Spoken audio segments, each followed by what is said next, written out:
discovery in these documents. What was your initial response? Were you surprised that the government was saying one thing, but these documents revealed something else? So the fact that we've disclosed the government now knew that it would cost $790 million to sell off Ontario Northland was a surprise to see the document there.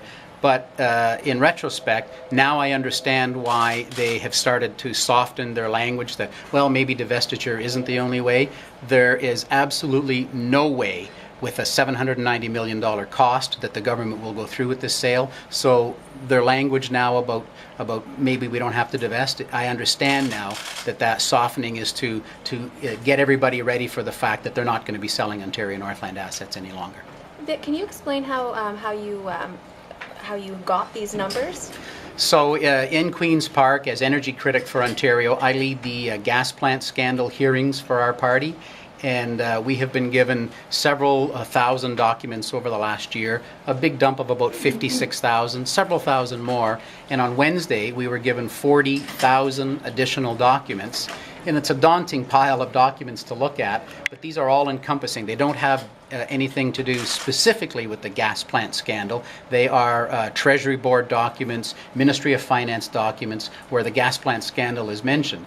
And quite literally, the first box that was opened, there was a Ministry of Finance document staring me in the face about Ontario Northland. And as I read through and saw either January or February of this year, they now knew that it would cost $790 million. That's how I got the document. So when Rick Bartolucci got up there on that Friday in Sudbury and said the government was going to be saving money by divesting Ontario Northland, I guess at best he didn't know the full story, and at worst? Yeah, at best he didn't know the full story, and at worst they knew that it would be a lot more than that, as we've proved today that they knew, and just opted not to admit it. But the Ministry of Finance told the Ministry of Northern Development and Mines right back before the fire sale was announced, defer the sale. Don't go through it until we get you all the information. But in their zeal to do whatever to Northern Ontario, they went ahead with the sale regardless. And now, as we have said all along, this will cost over $700 million. The proof is here that it is a $790 million cost. What happens now, Vic? Well, we've asked the Premier. I wrote to her yesterday, end your charade. It's over. The jig is up.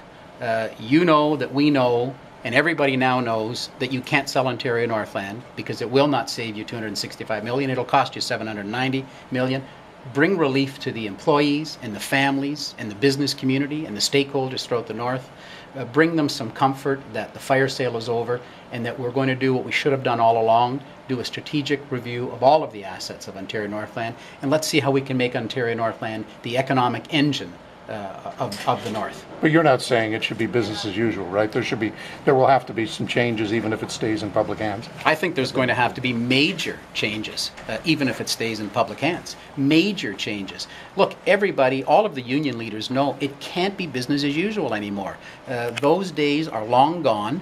You know, when you look even at the rail side, they lost their largest customer in Extrata Copper a couple of years ago, yet, you know, nobody had the initiative to right-size the company. They lost 10% of their business overnight. They're going to lose the Agrium mine north of Kapuskasing next year. You know, we've got to address the fact that the customer base is changing as well. We've got to sit with the employees and decide, you know, how can we make this work together? And we've got to be able to keep as many jobs as we can. But let's be realistic about it. Let's have a true-sized Ontario Northland.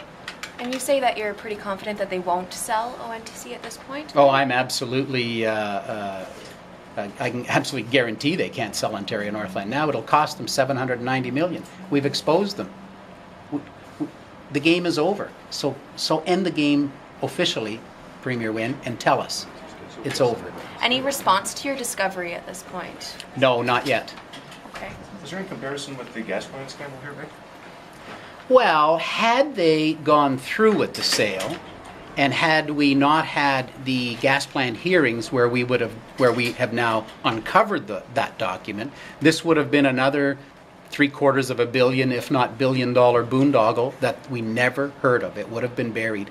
Do you feel vindicated in somewhat because, you know, you've been talking about the gas plant scandal, and a lot of people in the north say it's a Southern Ontario issue, it's not a Northern Ontario issue. Do you feel vindicated in the sense that, you know, you've been talking about this for over a year, and you've revealed these facts today? No, I think everybody who lives in the north should be pleased today that there's relief in sight, that relief should be coming if the government truly does want to listen to the people of Northern Ontario. It should be the people of the north who feel vindicated. But by the way, Bob, the gas plant scandal isn't just a southern issue. Your hydro bills have doubled. Your hydro bills have doubled thanks to, partly due to this extra $1 billion gas plant scandal being added to your monthly utility bill. So it is a Ontario-wide issue, but receives most of its attention in Southern Ontario. I agree with that. Okay. Just one. Yep. Didn't the Conservative government in the past want to divest themselves, the ONTC? You know, you're talking about something that is back in the 1990s.